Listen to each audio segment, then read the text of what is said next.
Hey everyone, thanks for joining us. Tonight we're talking about motivation and finishing what you started. So I think we're going to go down the line here, and everyone's going to tell you guys a little bit about how our New Year's is going and how our goals and resolutions are going and how we're sticking to them or not.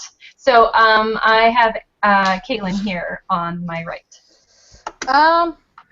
So far, I'm one book behind my 52 books a year goal because I was really ambitious a couple weeks ago and decided to take a winter term class in psychology, and it ends tomorrow, and it would be the best day of my life because holy crap. These terms are the worst. And that's pretty much all I've been doing for the past 2 weeks is school. So, fun. Fair enough. You can do it. I've got Emma next.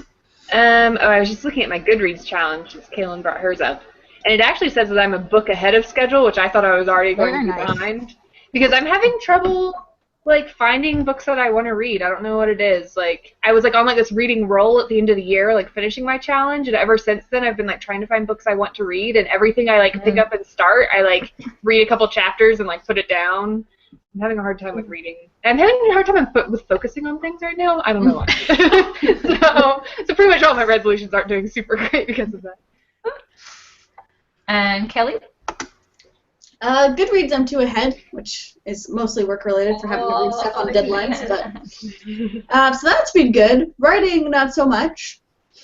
Writing and editing is editing's the main thing I'm supposed to be doing right now, and instead I'm being productive on everything else. Right on here has 166 members, and we've got. I cleaned my whole house yesterday. I know what you mean. Yeah, exactly. Anything and it's stuff I could totally justify it. It's work. It's stuff that needs to get done, but it's not writing, and it needs to be writing. So that's where I am. Megan? I'm doing pretty okay with writing. I've done a lot of revisions. I've written a decent amount. However, I'm sucking at the work I'm supposed to be doing to pay the bills. So maybe it's a one or the other thing. But who knows? I'll learn to manage it. But writing is awesome, and I'm really excited. And I'm going to start revising another novel this week. So. Ooh. Nice. My nano novel. I am pretty much what some of you guys said too. Doing pretty well at some of the goals and not so much at the other ones. I've not got as much word count as I wanted per day, but that's also because I'm moving this month, so in 10 days. So yeah, kind of busy with other stuff. So, but still managing to do some words per day. So as long as I do some words per day, sit down and get something on the paper, I'm pretty happy considering. So yeah. That's awesome. Mm-hmm. Do you have to get a moving truck and everything, or? Yes. Well, I booked all that, so there's nothing to worry about that. But now it's packing I left out some books because I was all I'm gonna read probably 5 books before I move in the next 10 days. No, so I pack some more of my library and then other stuff, and yeah, still got a lot to do. Getting into the last couple days frenzy. Yeah, I think I'm right where I'm supposed to be with my books, but I've gotten so derailed because I got new bookshelves, and now I don't want to read the books because they look so pretty on the shelf. So much like that. That's why I have to have physical copies of books, because I'm just looking at the books behind Kelly and being oh, it's so shiny and pretty. None of my bookshelves are books anymore right now, and I'm already missing them. I wasted a good few days, because I got new bookshelves as well. It extends that way now. And that's amazing. I spent a while. It's important. I could hole up in that room forever, I'm pretty sure. Yeah, last night I was working, and then I got sleepy, and I ended up crawling up in the corner by my bookshelves and just sleeping on the bookshelf. I woke up and the puppy had joined me. It was adorable. Did anyone find you? Because that would have been awesome. Kelly's just curled up in the corner of the bookshelves. I don't think that was surprised. Typical. Well, Well, everyone's got to have a hobby and a collection. Some people collect rocks. We collect more awesome things. Like, so what about finishing a project? I don't know if any of us are near finishing, are we? Or Megan said you were going to do edits. Yeah, and I'm close to finishing a short story. Nice. Oh, yeah, well, same. And she sent me a newer draft of her manuscript yesterday or today, so she got some work. Yeah. I actually, it is like mostly finished. I didn't get to do a final read through because I wanted to get it to you while you still had some weekend time. But there's like one scene I may add, depending on your feedback. And this is a really good topic for us to talk about because, like, I don't know why, but the beginning of January and, like, half of last month has been me, like, continually starting a new project and then being, like, distracted by other shiny things. Yeah. I don't know. Like, normally I'm pretty good because I'm, like, no shiny idea syndrome, and I'll slap myself on the wrist and, like, continue and, like, finish something. But with Nano, I think because I was like, oh, whatever, I'm bored with this and started something different, that gave my mind like some kind of weird permission to continue doing that with other stuff. So I've done that like 4 times now. And I have a new shiny idea, and this like epic fantasy I'm working on is in danger of not being finished. So Yeah. You know what else has been a problem for me in January? Netflix put Friends up this month. Yes. Oh my god, I'm on the 6th season already. I don't feel so bad now.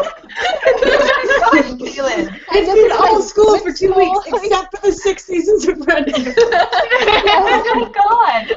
Yes, I'm on 6 seasons. And I felt that there would be more episodes that I haven't seen because, I mean, the show was on when I was, you know, a bit younger, so it wasn't like my thing as I was growing up, but like I've watched all the reruns for a while, and there's only 2 episodes that I haven't seen before so far. But yeah, no, don't get me started.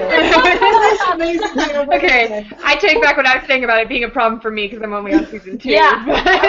I'm only on season 2. I'm on like season 4, so I'm pretty far. Making us feel better. You're welcome. It is time well spent. Don't let anyone tell you different. Also, like, Parks and Rec started back this past Yes! month. God, it's so It's been a good. good month. I like. There was I one honestly line where she described as a jam as the human version of gas station sushi or something. Yes. Like that. Oh, it was so awesome. Ouch. I honestly think there's some like shows that you can sit down and still write to, though. Mm-hmm. You know, like, and I think Friends is one of those for me. Like the other day, I did sit down and I wrote 1,000 words while sort of half watching Friends. So like, I can't do that at if you do all. that, I can't do it in first draft, but I can do it when I'm revising because I already like know it so well. really, I'm the opposite because if I'm revising, I want to concentrate and be like, I gotta need make to this better. focus. But if it's first draft, I'm just like word vomit on the page, and I can just like keep my mind half on. It's just like it's something to block out. Like it's something Yeah. that I have to have Same. seen over and over again. So Yeah. it's like I already know the plot. So like I'll look up every once in a while and like just write or whatever. But I actually haven't written like anything in the past 3 weeks, and I'm itching to get back into writing because I'm afraid that I'm going to start writing and then just keep writing and then forget that I have assignments due. Not do school. Yeah.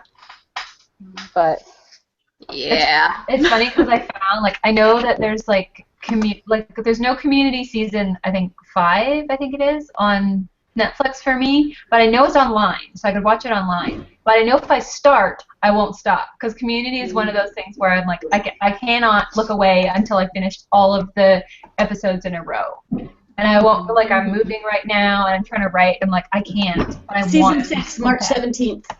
Oh my gosh. See, I had to catch up on season 5. It's like 12 episodes. You got that in an Sounded afternoon. so like I could do sad, it in a day. Like desperation. And hack while I'm watching. I think it says a lot about us and how easily we got sidetracked on productivity into talking about TV. It's a problem. Sorry, that guys. was my fault. Just don't start. That's You'll never Oh, be able dear. to quit. So mostly anyone who's watching this, we need your help. Please give us your advice.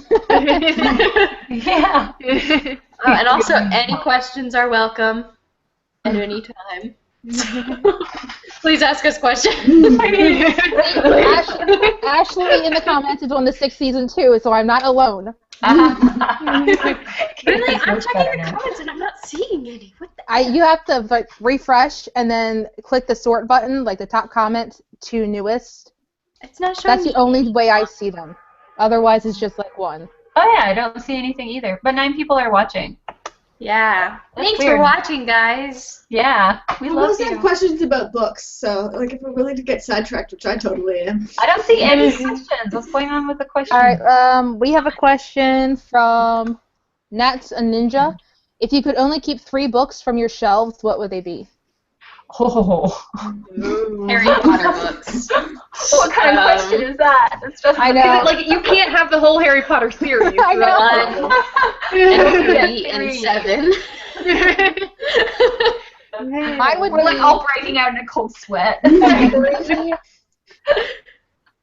Yeah, I guess like I can't do the Harry Potter. I might keep the Laini Taylor series because they're the prettiest. I know. So I it has to be something you can read like Yeah, over something and you can read over. over and over again. He hasn't banned you from books forever. Like, No, you only get to keep 3 on your shelf. This is true. yeah. Oh, Like, on your You still go to the shelf. library. And definitely Harry like, Potter no. 1, 3, and 7. 1, 3, and 7. I was thinking of it like Yeah, if we're going just these are the things I get to keep on my shelf, so I want prettier things, then I want Well, it Harry says- Potter it 5, says- 6, and 7 because those are my favorite covers. 3 books from your shelves, Yeah. not Yeah. on your shelves. 3 books from your shelf. So you have to keep 3. So like every other book has to go. You only get to keep Yeah, I 3. can keep those 3. But no. Mine would be Prisoner of Azkaban, Fangirl, and Girl. Oh no! oh, the third one's hard. I don't know. Oh, okay, I'm definitely putting Fangirl on my list. It's like the Desert Island game. It's like I don't know. Desert Island. Harder than a desert island game. Maybe I'd keep Wonder Book because I haven't read it yet and it looks really cool. What if it's not good though? I'm sure Yeah, you're the one that I know. recommended it to me. For the rest of your life. Do we get to like exchange? Like if we keep one that we regret, can we switch it out for a different one? Mine would have to be a Neil Gaiman book for one of them. I know it's not YA, but it would have to be. No, You guys keep saying books, and I'm like, oh, I should keep one of those instead. Okay, Oh, no. I would definitely keep Prisoner of Azkaban because that's my favorite Harry Potter book. I'd keep Cruel Beauty. And... oh my gosh. Maybe Mockingjay? Not Mockingjay, I mean Catching Fire is the one I meant to say. just one out of a series though. I know, that's so hard. It hurts. Because I'm thinking like Throne of Glass, but I'm like, if I can't have Heir of Fire and Crown of Midnight, why do I want Throne of Glass? Harry Potter, I can live with just one of them, but I don't think I can live with just one Throne of Glass book. I don't think I can live with one Harry Potter. Like, I can't take any No, of them. me I can't neither. I could live with just Prisoner of Azkaban. Prisoner of Azkaban. I is would the best. prefer everything, but that's my Yeah. all-time favorite Harry Potter book. Yeah. I'm looking Yeah, at Prisoner of Kelly's Azkaban is my book favorite in Harry the Potter book. background. I have a lot of your My books. favorite cover. Okay, I'm keeping Fangirl. I'm keeping the Black Jewels trilogy by Anne Bishop because it's 3 books in one physical book. Oh, that's that's cheating. I think cheating! that's But cheating. no, it's one book on my shelf. And I'm gonna keep Mortality because I just feel like I'm supposed to. I'm like, Oh yeah, your own book. Yeah, I guess. I mean, if I was really nice, I'd keep my copy of Ignite too, but no. Oh. Maybe Erica's not here. You can only have 3 books. I feel like Erica will understand. I think she would. I should say something like saintly, like the Bible, but I'm not going to. I don't have my books I'm here not either, holy though. enough for that. It makes it really hard that I can't see my books. I know, I can only see the books I have downstairs. I know, I'm going through my Yeah. memories. I'm trying to like think what's upstairs. Good question. Oh, This is one kind of of them It's a have good to question, be. Thank you for emotionally traumatizing us.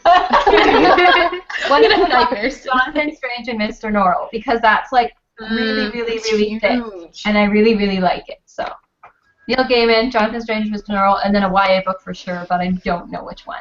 Maybe Gail Carriger's like first book, her YA book. I really like that one too. Oh, it's so hard. Kaylin, have you picked? Because I specifically need a recommendation from you for my... I got the email. I need to think really hard. Like, have you read The Fifth Wave yet? I have. Everyone knew that's what you were going to say. That was the one we all mentioned. Good. I'm like, oh, you thought got you'd say that. I need to go through my for Goodreads. Kaylin, it has to be something aliens. The Fifth Wave is the only thing we can think of. This Is Not a Test came up for you as well, but I've read it. Yes, that was really good. I have to think. But yes, that you have more time. I'll definitely get back to you with that. That's a hard choice. Impossible choice. Not possible. Like, I can't even pick the third book that I would keep off my shelf. Like, I'd almost rather have no books than be forced to choose. No. Well, that's just when I go full ebook all the time. Like, you cannot keep books from me. Yeah. No. If that's the case, I give up. Like, Yeah. If you're trying to keep books from me, I'm gonna go Fahrenheit 451 on you and like save them in my attic instead of hiding holes in my wall. Tattooing their words onto pages. So we've got a Like the question first for Harry Potter book. Could you We please have a tattoo question for all? Kaylin here. Oh yeah, we do. Yeah. Ashley Shannon says, I've asked this question before, but Kaylin wasn't here, so I'm going to ask again. How do you find time to write and be a mom as well? I have trouble and can only seem to find time to write when my baby is sleeping. Help? pretty much.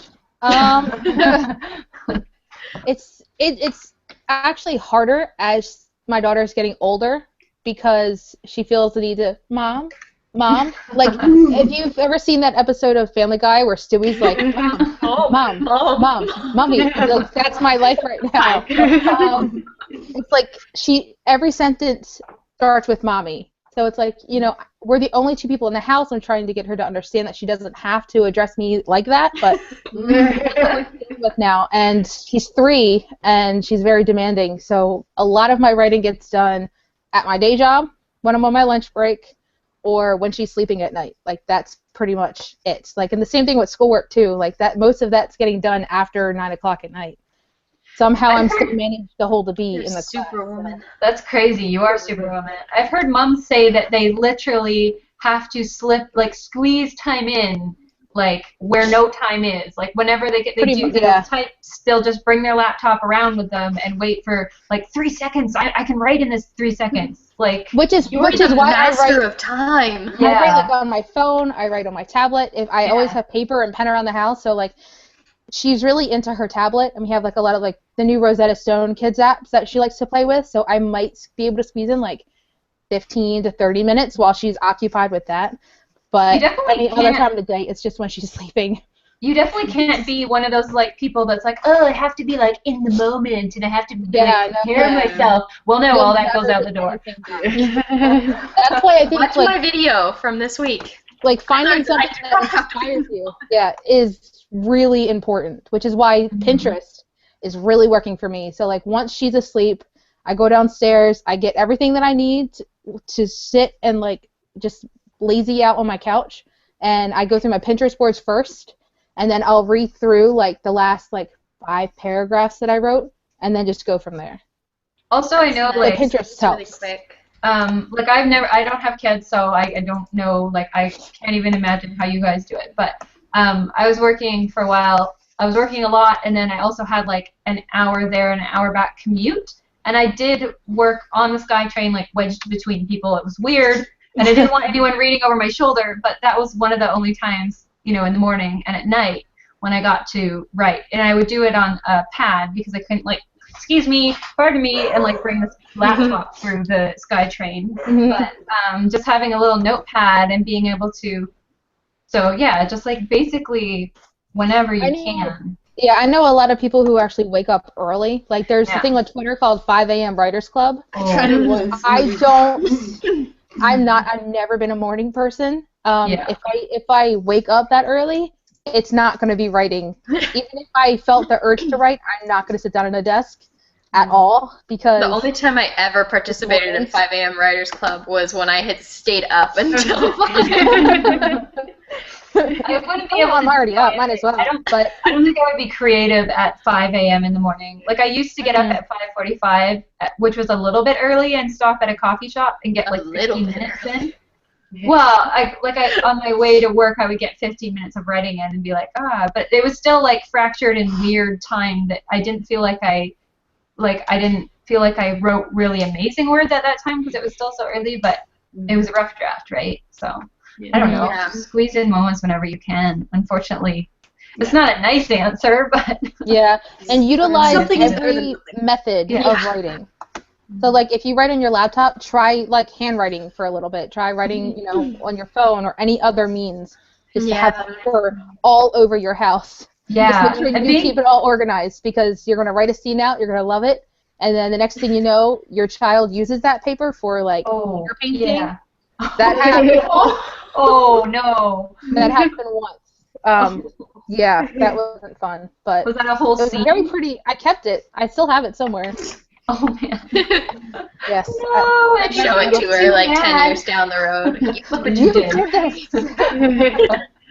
I actually find if you can, I can't do this anymore because of my stupid messed up wrists, but if you can write by hand and you're able to, I liked doing that better because like my laptop's quite heavy because I tend to drop things and break things, so I can't bring it around with me everywhere even though I'd like to. So writing on a notepad is like way easier, and you just tuck it in your purse and inspiration strikes and you can whip it out like great things.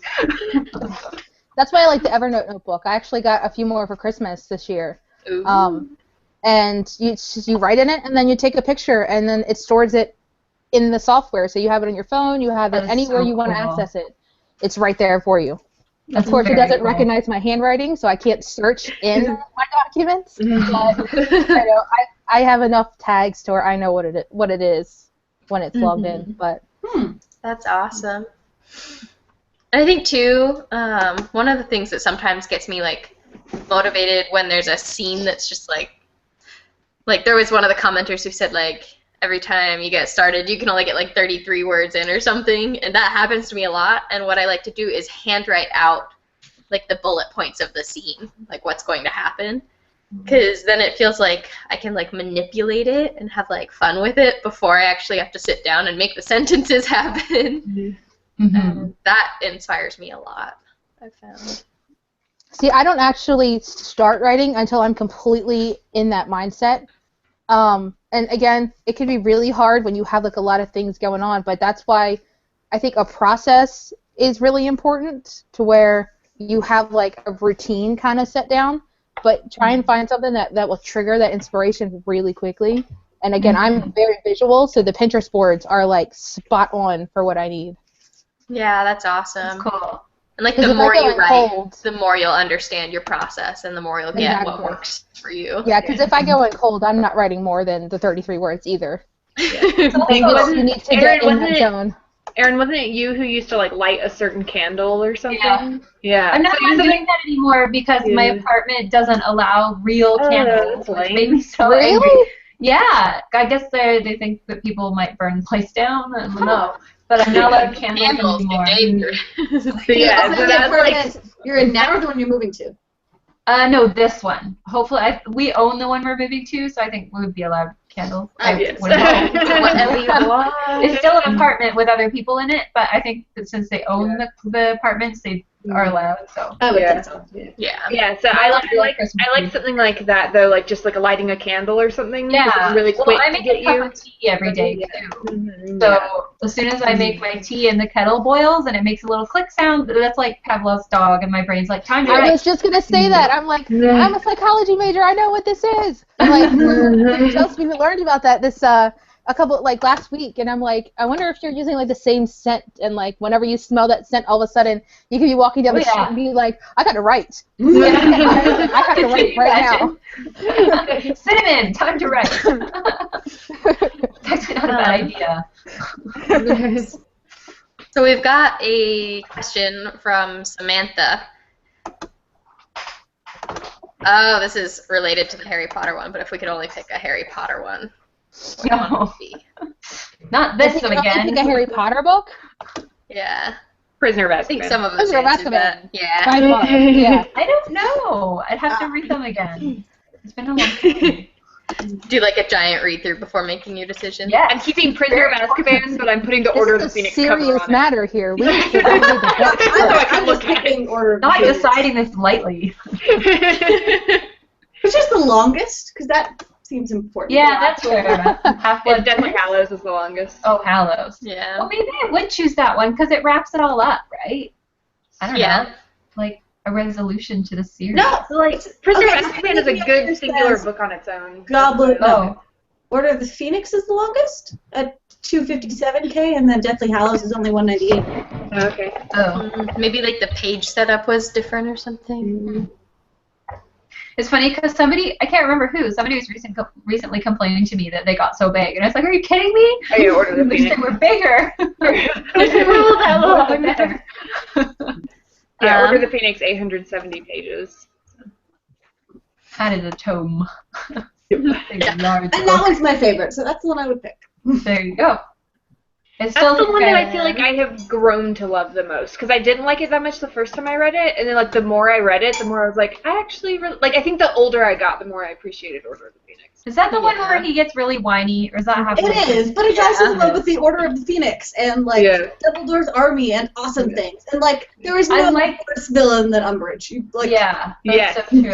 But I do like a lot of stuff in there, but I do remember being really irritated by how much he was whining. Yeah, I remember that was what that's why I didn't like it the first time I read it. And then the more I read it, I was like, he is annoying, but also he's like a teenager, so he could have been that whiny for the whole series, and at least it was only one book. He had good reasons for being. Yeah, he did have good reasons for being.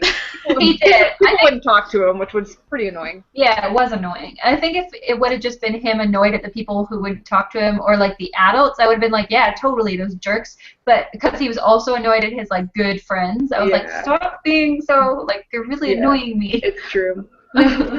Even in the movies where him and Ron are like at each other, I'm like, just shut up, be friends. I know he did take it out on Ron and Hermione when they didn't do anything. Exactly.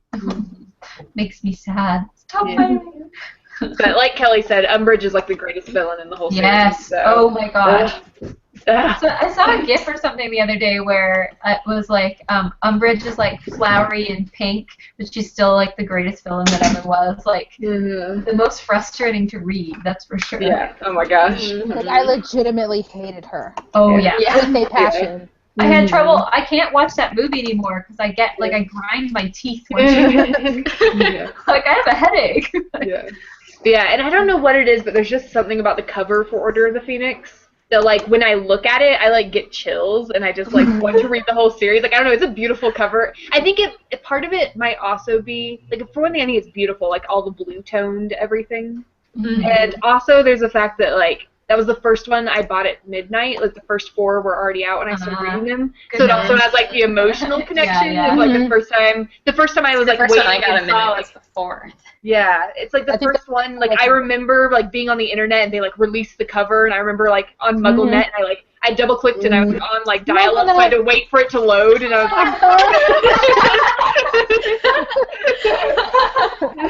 By the time. Yeah. But I also think it is really beautiful. I like all the blue, at least the American cover. I really like the American cover. It's funny because I was at a midnight revealing for one of the books, too, and now I wish I could remember which one it was, because I own it, obviously. Yeah. I went to the midnight release for the last 3, for 5, 6. Yeah, I went for 4. It was one of the last 3 because I didn't even read. I was really late to the game because my parents were like, "Ooh, witchcraft is evil," and then they're like, "I love Harry Potter." Okay, we have another question. This one is writing related from writer Wendy Hamlet. Do you ever get intimidated when finishing a book? I find myself scared that once I finish, the ending won't be good enough. Also, what are your suggestions on ending books in a series? I have gotten a little bit of, like, last book in a series anxiety lately, because I feel like I've had a few authors that have kind of disappointed me in their last book. Like, there was some that, like, completely disappointed me, and some that I was like, oh, I was wanting more. And so now, like, when I get to the last book in a series, I've been having trouble finishing series because I don't like, what if it doesn't turn out like I want it to? I don't feel like I usually end series because, well, if it's something that I'm writing with hopes of querying, I only ever write the first book and outline the second 2 or whatever because they say not to write the second and third book. I guess on Wattpad I finished one series. No, maybe not even. Oh my gosh, have I never finished a series? I know I'm bad at endings of books. Like, it always makes me, like, Yeah. Yeah. I hate this, everyone will hate this.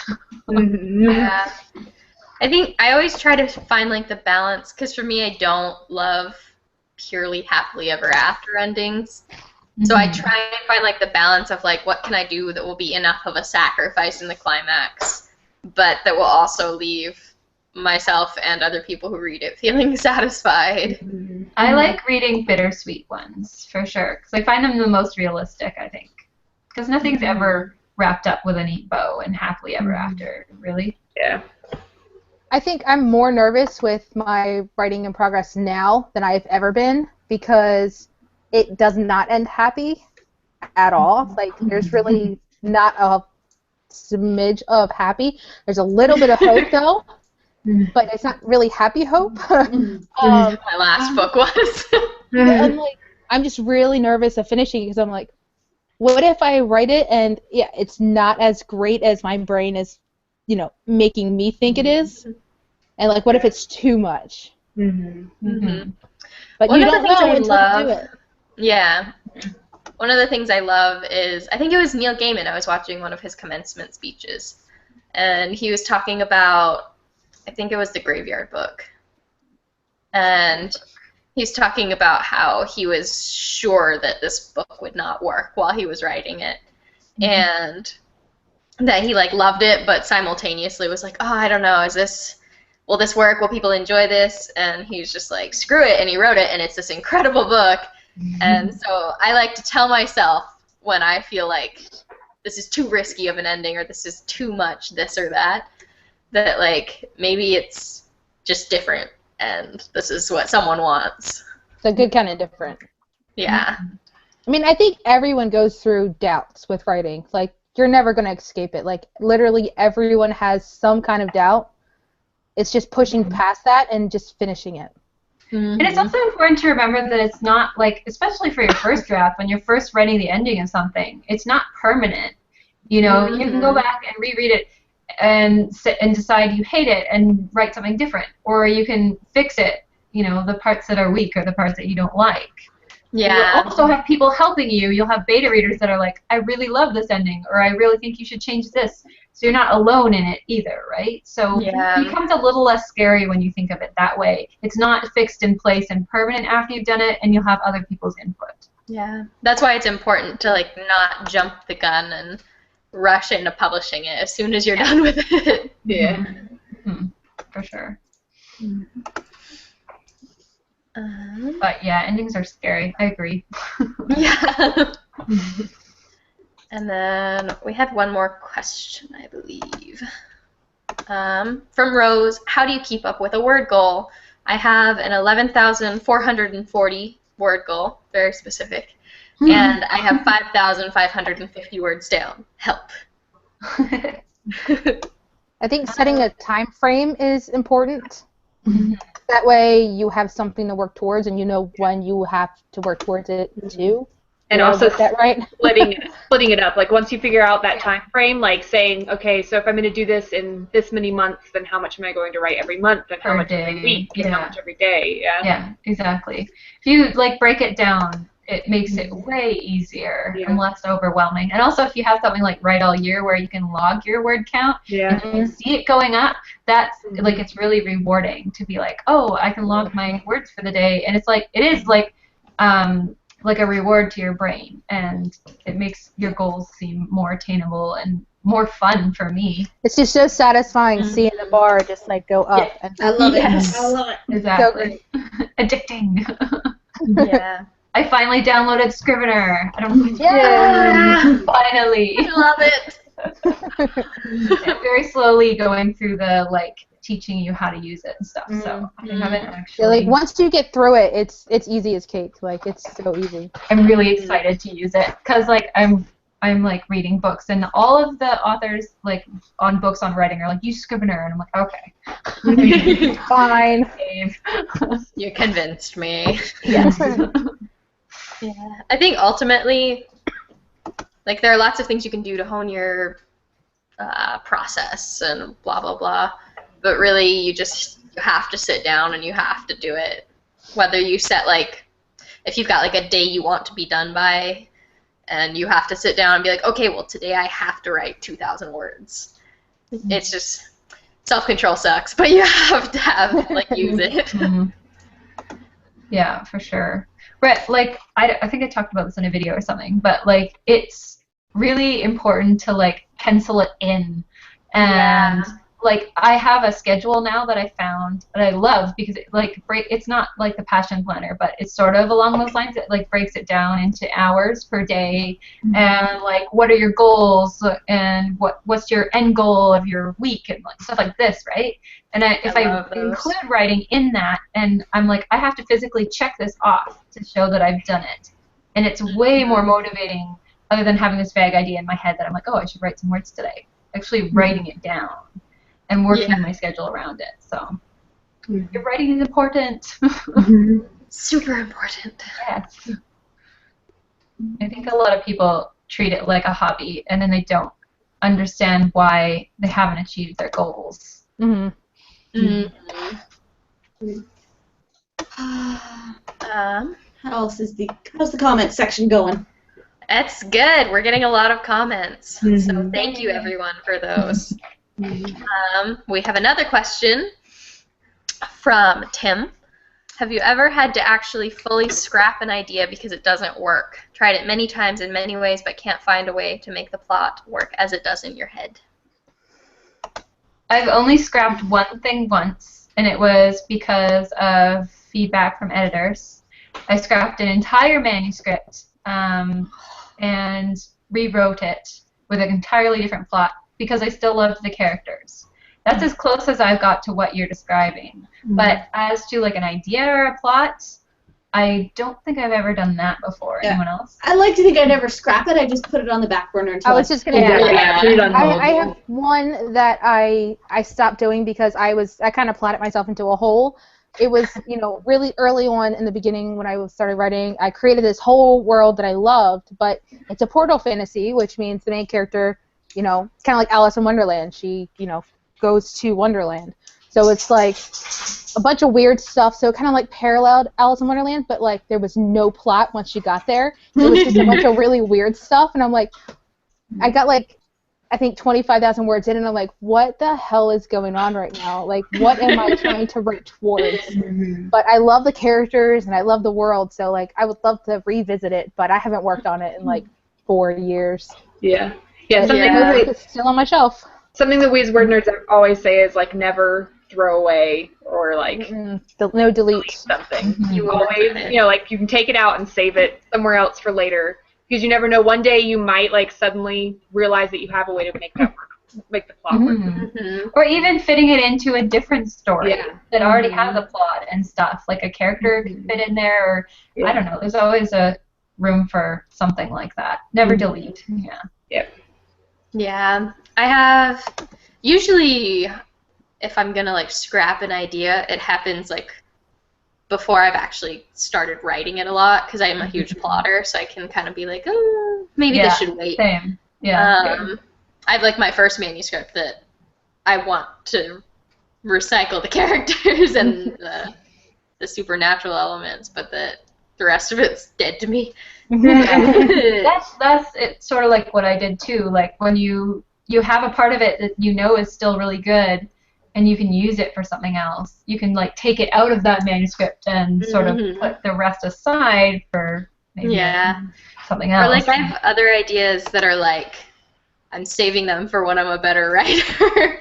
Like I have this one like historical that I really want to write. It's kind of like dark and takes place on the Titanic and stuff.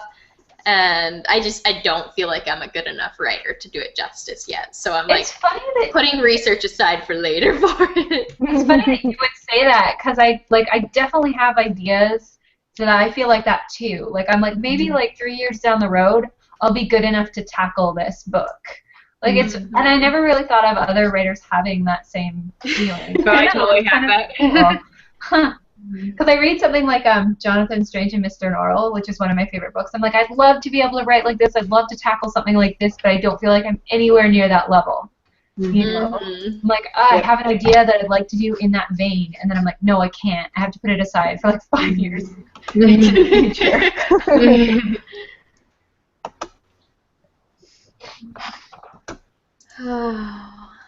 um, let's see. Oh, we have a question from Jen Hartz QS. She asked if our novels were ever turned into a movie and you had the chance to appear in the film, would you prefer just a cameo where you got to meet one of the main characters or actually fill the role of a main character? I just want cameo. I'm not a good actor, so no one wants me to play a main character. I don't think I could pass off as a 17-year-old girl, you know. Yeah. I could pass off now. They actually asked J.K. Rowling to play Lily Potter in the Harry Potter movies, and she turned it down. Really? I didn't know Yeah, that. they did. They wanted her to be the mom. I think I would really enjoy acting, especially in like a role like that. But I think it would be really hard to do it for something that's already so close to my heart. But maybe it would be better frustration. But what if they change it, because that's technically that's out of your hands, so they want you to play a different version of your character. But I think when you sell the rights, you can like specify that I want to be on set, and like I want that depends. Are you J.K. Rowling or are you? That's true. Yeah. Or John Green. Well, by the time somebody's making a movie out of your manuscript, you probably have some say in it, I would think. See, I know. Somebody's buying movie rights. It depends on how the movie rights are negotiated. Yeah. Cassandra Clare was able to visit the set a few times. Like, But not many authors are like John Green who get to be there every single day. Right, but she opted out. Like, she chose that. If she wanted to, she could have been involved because she's huge. Yeah. But she chose not to, and then now she's like, I have nothing to do with the movie because people hated it. Yeah. The way it works is the agents will be approached by like the movie company. Either if the book is getting a lot of hype, they'll get approached before it even releases. But if the book like comes out and it's doing well, they could also get approached then. And they basically like have to do a lot of negotiating, and the agent is going to be on the author's side, but the movie companies or the production companies are big enough that they have kind of a lot of sway. Yeah. And like a lot of movies that were books, you don't even really realize, like not everyone is like, I think the YA community is a little different. Yeah. That we kind of idolize all the authors, but for the most part it's just this is the movie's your big break, even if the book was never really, so you don't have as much negotiating power to say, oh, I want to be there. Also, who else was in the movie? Veronica Roth. I was gonna say I liked her cameo. Like I would like a cameo like hers, because you actually like saw her face and everything, and she got to be like the cool ziplining scene. Was she ziplining? I can't remember. It was the zipline. She was the first person out of the door at the top. That's of the really tower. cool. See that? I would want to do something like that. I'd be like, give me one line. I think I'd want one line. Like, you know how Stephen King like shows up and he's like the bartender or something. Yeah, or like with a Stanley. Yeah, I'd want a Stanley. Yeah, Stanley, where he's like superheroes in New York. That's ridiculous. Like, Stanley would be like more and more involved in them every time, though. Like I would like either one line or just like one weird look. Like something happens, like you have to react to it. Weird. That'd be fun. The idea of acting sounds really appealing, but I just don't feel like I would be very good at it. Yeah. I would totally want a line that's like, I don't know, like something almost insulting the book, like how stupid is this or something. Like how something Stanley's fun like of yourself, superheroes in New York, come on. Yeah. Funny. That would have been like so awesome if like Stephanie Meyer was like there, making just, fun like, of it. rolled her eyes or something. Yeah, she's in the first one, but she's just like sitting at the counter. Yeah, she's just like at the diner. I totally would have wanted to see her like rolling her eyes at like Edward and Bella being all romantic, and she like rolls her eyes. And she's like gagging beside them. Or like they're in like the field and she's like hiding in the trees. That would be okay. That movie I would actually want to see. The weird stalker. I'd read that book. Better version of the Woman stalking the vampire couple. Oh dear. Man. We are getting questions out the wazoo right now. All right. This one is from Claire Samuels. Is it bad to completely rewrite a chapter? I used to be really against the idea of it, but now I see major flaws in my super short second chapter. I just think it would be easier to instead of work around the short bad paragraphs and just start over. The short chapter is like 500 words when I first started writing and couldn't get to that high of a word count. 500 words I would redo. Yeah, there's nothing wrong with completely If it needs to be redone, redo it. Yeah. There's nothing wrong with completely rewriting a chapter. Yeah. I've actually heard of authors, and I think this is insane, but I've actually heard of authors that do a first draft, and then if they don't like that first draft to a certain point, they will open a new document and start over again. To me, I think that's insane. No, I sort of do that sometimes. Like I don't but I'll read it on one screen and type it over again because I'm really bad at revisions. See, that's I will different, just skim stuff. Like because I do something kind of all right. So when I'm done my first draft, I have to handwrite it out because that's when the voice really comes to me, and that's when I fill in all of the spaces. Wait, but so you type out a first draft and then you write it out? And then I handwrite out the second draft. Yeah. Insanity! I didn't know that about you. Yeah, and Learn something new about your writing process. Yeah, that's why I have a bunch of notebooks. So that makes me like really majorly cringe just the thought of that. I write 2,000 words and I'm like, ow, like I could not. Well, my hand does permanently cramp after a little while, so you have to take a little break. But like after a couple days, like it's you get your hand gets really strong. It hurts Just like crush an apple. I know. But, I mean that's part of my process. So like, and I'll handwrite it out and then like fix in the document as I go. But I've never actually stopped, pushed that away, and then started again from scratch. Like that's insane. Yeah, no, I wouldn't do that either. Because it's almost like it has to. If you're not looking at the last one you did, that's pretty much a new book. Pretty much, because it's gonna be different. Yeah. No, I would never do that. Like, that's what I want to do for, like, the first book I ever wrote, is just write a brand new book. But that's fair enough. You're not doing that for every book. You had distance from that book. Yeah. It's not, like, immediate, Yeah. That's So not rewriting a chapter, which is Claire's question, like, totally fine. Words. And, Yeah, like, go for it. the only thing with rewriting a chapter is just, like, make sure that it still fits in between the two chapters in between. Yeah. To make sure you, like, read the chapter before, rewrite the chapter, and then read the chapter I was after, gonna make say sure that. it's still all... The like flow. voice It all is still the connects, same and everything, Yeah. And I would argue, too, like, make sure that you move on from it once you've rewritten it. Like, you don't want to be rewriting the same chapter over and over and over again, because then it's like you're hindering your process rather than helping it. It also depends. I was thinking she was going back and doing this in a second draft. If this is your first draft, I would not even worry about it. I would just keep writing until you're done, and then you can go back and redo that chapter. If I were you, because I want to get, like, if you continue doing that and be like, I don't like this chapter that I just wrote either. If this becomes a pattern, you will never ever finish. So I would just get the entire draft down on paper. It's going to suck. Allow it to suck, and then go back and fix it. Yeah. That's a big part of my problem is it's like I'm afraid of the ending, so it's like, oh, I'll just rewrite this part, and oh, this part needs rewriting too. And then you do So it it becomes more forever. of an excuse than it does me actually doing anything good. I'm really good at ignoring my problems, which is like it's a flaw most of the time. But in writing, I'm just like, I don't even care right Get it out on the page, so there's something to edit later. Sometimes later me regrets it. Like, why didn't I fix that? I don't know what I meant to do. Well, that's why I try to plot usually, because I'm like thinking to myself, well, I won't have all these plotting problems, and I won't have to go and fill. But with the one I'm doing right now, I'm not even sticking to the plot anymore. I'm like way off course, so I don't know. It's like my notes are useless now, so whatever. Though you have to go where the story takes you. Yeah. Listen to your heart. Oh dear. So I'm gonna have a set in my head now. Kelly, did you get changed? No? Oh. Me? Yeah, No, Kelly. Kelly. Oh. I thought she did. Into pajamas. still my onesie. Oh. Oh, yeah. Oh. Apparently I didn't notice before. I thought it was just a hoodie. This I thought it was chapter a got so hoodie. much more interesting. Where did you get yours? I think it's Christmas, so I don't know. Oh, I so want a onesie.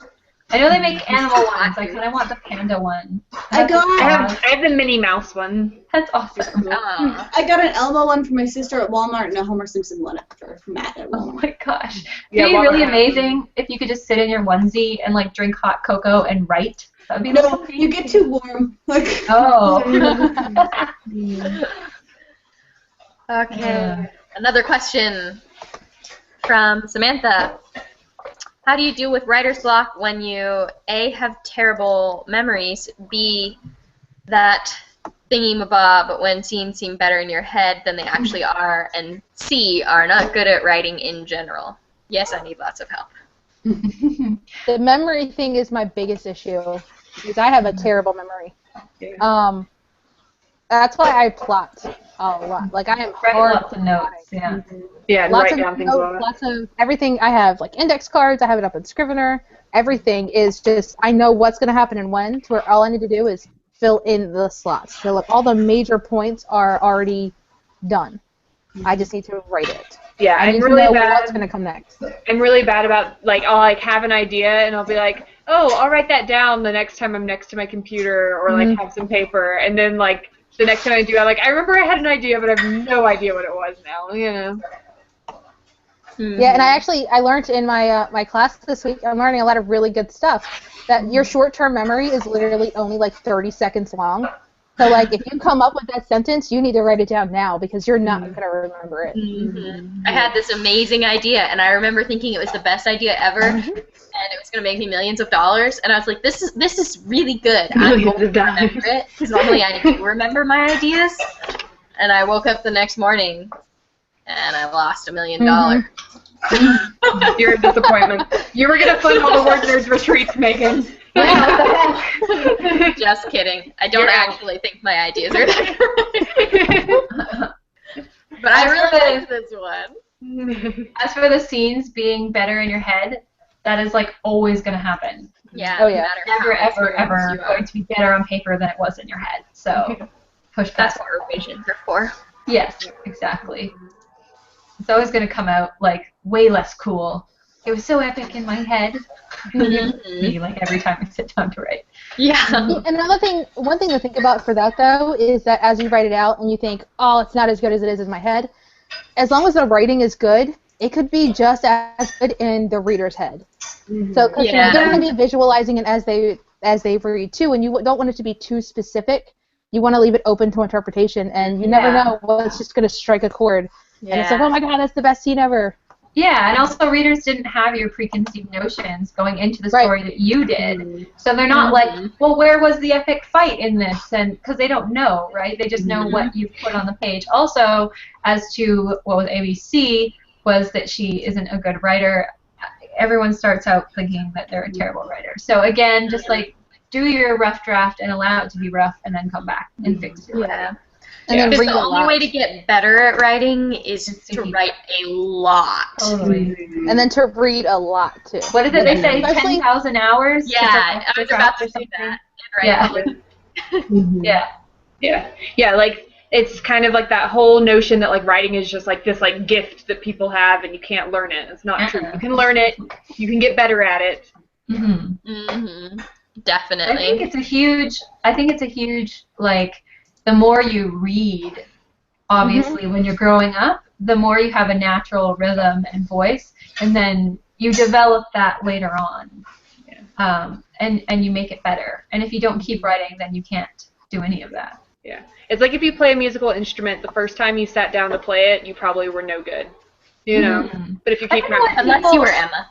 I was a prodigy. Talented. I don't know why people think for some reason, like they don't think about this in any other type of career or thing. Like they don't think the first time they toss a javelin that they're going to go and try out for the Olympics or whatever, right? But for some reason, people think that they should be able to sit down and write this like next great American novel. Yeah. People think that a lot with art. That like either you're good at art or you're bad at art, and that's I think there's this notion that it's like, oh, it's artsy and like you're just naturally gifted, some sort of savant. Like not many people are actually like that. Yeah. Like sweat and tears. I can't think of a single person who does not need to revise their work. Yeah. For real. I actually, so I get like, I love John Green's like writing, his voice, his like natural voice that comes in all of his books. Mm-hmm. And I've always been like, well, there are things I could do to like get close, like to try and mimic it, but it just never like seems legit. And so I had it in my head that like when John Green wrote, his voice came out like this. No. Like I woke up like this. But I picked up the 10th anniversary edition of Looking for Alaska while I was at Barnes & Noble the other day. And in the back, they have, like, scenes and stuff. And John Green is still an amazing writer, but these were, like, scenes from some of the early drafts of the book. And I was, like, reading them, and it was like, this is still really well written. But I don't feel like I couldn't write this. Yeah. It's funny. So it was, like, really comforting. When I read John Green's, I've only read one thing by John Green, and I thought two things. I thought, one, this guy has read The Catcher in the Rye repeatedly. And the other thing I thought was that he probably reads, like, maybe not anymore, but I think growing up maybe, like a steady diet of literary fiction. Because I felt like that's what his writing reflected. And if you grew up, Megan, reading this steady diet of literary fiction, and that's like what you breathed and loved, then you probably would sound more like that. But I think if I'm but thinking instead you grew up. Instead you grew up reading a steady diet of J.K. Rowling, so you're gonna write more like exactly. You have that. your own unique voice, but it's not John Green's voice, right? Yeah. Well, it's it's like I don't want it to be. Yeah. No. If you read Aragon by Christopher Paolini or whatever, you're like, this kid obviously has read the Lord of the Rings series like 100 times. and a lot of like people, he got a lot of criticism for that because people didn't think it was his true voice, right? But because he published it when he was so young, his voice probably wasn't developed yet. And he was just like, I know a lot of my previous like really terrible stories when I first started writing are really like, you can tell they're like really bad copies of some of the authors I loved, like their voices. They're really not good, but you can see me trying to be like those authors. Definitely. I think it's like a rite of passage. Everyone has to go through writing really crappy fiction that is trying to be something else. But it's also how you learn and how you discover your own voice eventually. Yeah, definitely. Voice is actually something that, like, I didn't understand what it was for a long time. Does anyone, for anyone listening, if they don't know what voice technically is, does anyone have a good explanation of what it is? Like the tone of your work? Yeah, it's kind of like your own, like every book is going to have a unique voice because it's got a different narrator, but then there's also like your personal style, like things you might do more. For example, Suzanne Collins is never going to sound like John Green. Like their works are just never going to sound the same. And when you pick them up, if you picked up a Hunger Games book and a John Green book, negating the fact that you probably know the plots, you would be able to tell just from the style whose was which was which. Right, yeah. Voice is a hard thing to figure out if you've got it or not. It's not till people, like beta readers and stuff, start saying to you, like, I'm not sensing a lot of voice, or, oh, I love the voice. It's hard. It's like the most devastating thing ever, though, when they say they can't hear it. Yeah. I don't know how to fix that. Well, the first manuscript I queried, I was devastated because, like, the feedback came back, like, from a lot of them, like, your voice is uneven, and, like, I'm not sensing any voice, and, like, stuff like this, and I was like, no, because you can't change it. You can't, like, to go back and inject voice into a manuscript, really, unless you rewrite huge chunks of it. It's a hard one. Yeah. All right. More questions. We have so many. Thank you so much for all of your questions, guys. This is a quick one, so we'll do this one. Natsa Ninja asked, is Scrivener worth the $40? Yes. I would say yes. From what I've heard. I got it for 20 because of Nano. Yeah, but it was yeah, worth me too. I got it for 20. But We're big Scrivener fans. So. Like, I do recommend go through the trial first, see if it's good for you, because that's what I did before I actually purchased it.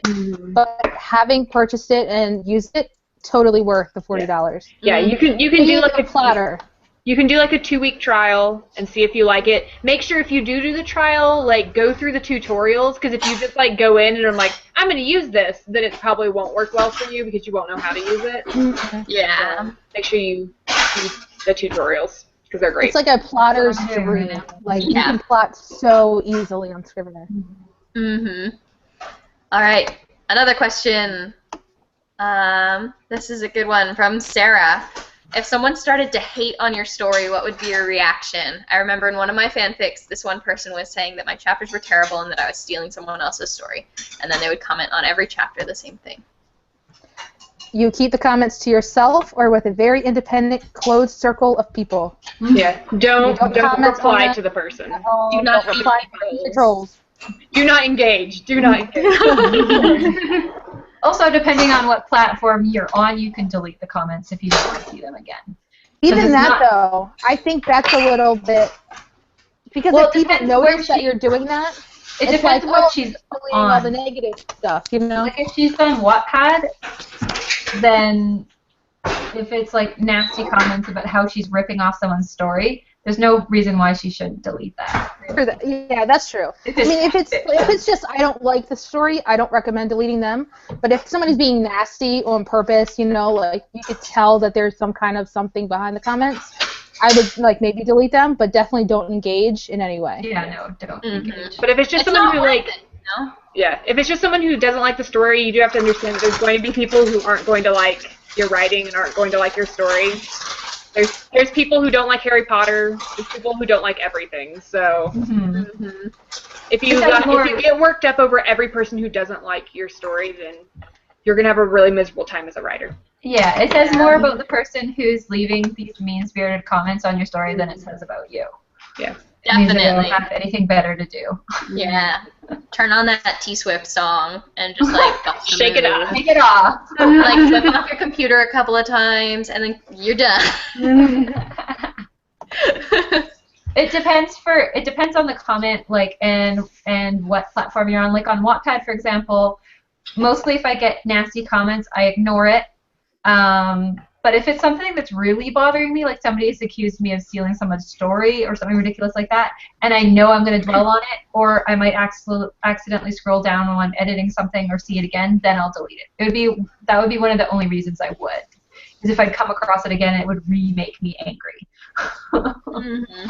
Then I don't, because, you know, it's different if you're a published author and somebody said something on Goodreads. That's different if, you know, if someone says something really nasty on your blog, that's your home base. That's your blog. If they're calling you names, you have the right They to just like delete it. pooped in your living room. Mm-hmm. Yeah, exactly. It's your home base, so they don't have a right to come in and trash your living room. Yeah. Okay, one more question from Wendy Hamlet. Is it considered procrastinating if I'm watching your videos on writing instead of actually writing? I No. think I could count as research. Of course not. No. Well, and like we were talking about with the whole I'm not actually good at writing thing, you do have to spend some time researching writing and learning about writing and all of that. Mhm. The trick Yeah. is always going to be finding a balance. Yeah. Whether Yeah. it's with our videos or reading or. And we're If you're just spending gonna be more motivation. time watching our videos than writing, that's a problem. Yeah. I I'd don't know. say if you're doing watching, equal, you're probably still doing something wrong. This is also like really motivating. So as soon as you turn off the video, you're gonna go right?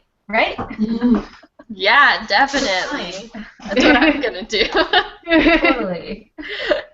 I mean, I know I Yeah. get super inspired to write after our chats. Like, I want to go and I want to write a million words. I get really I get hungry. really inspired. I have to go eat. What's the middle of the day for you? It's nighttime here. I Yeah. haven't had dinner. That's true. I am always hungry after. I'm like ravenous after the chat.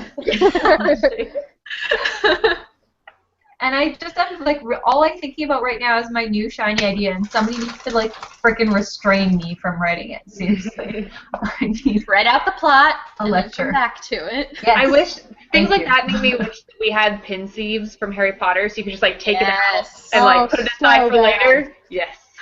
That'd be Yeah. incredible. That'd be so It would easy to stop keep by the nagging me. bedside too. Yeah, like put your ideas in there. You don't even have to turn on a light to use it. You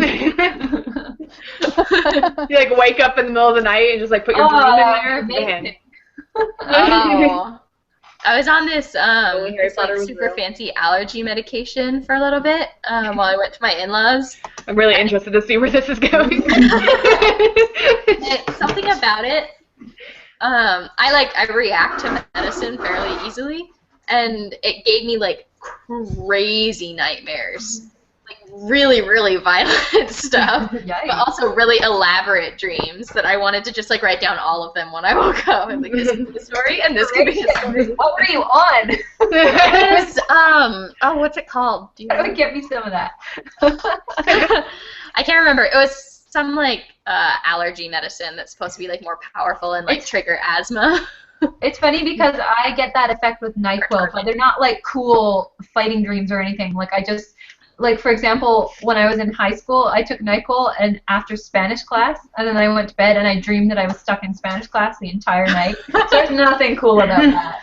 Yeah, see, these were like I don't watch super violent movies. I just don't like it. But these were like more violent than anything I'd ever seen. I was like, where's this coming from? Weird. It took me a while to figure out that it was the medicine. Oh, Kaylin's gone again. Ooh. She was like, I'm done. Stop talking about your violent dreams. Yeah. Checking out. Any more questions? I will double check. The questions were kind of slowing up.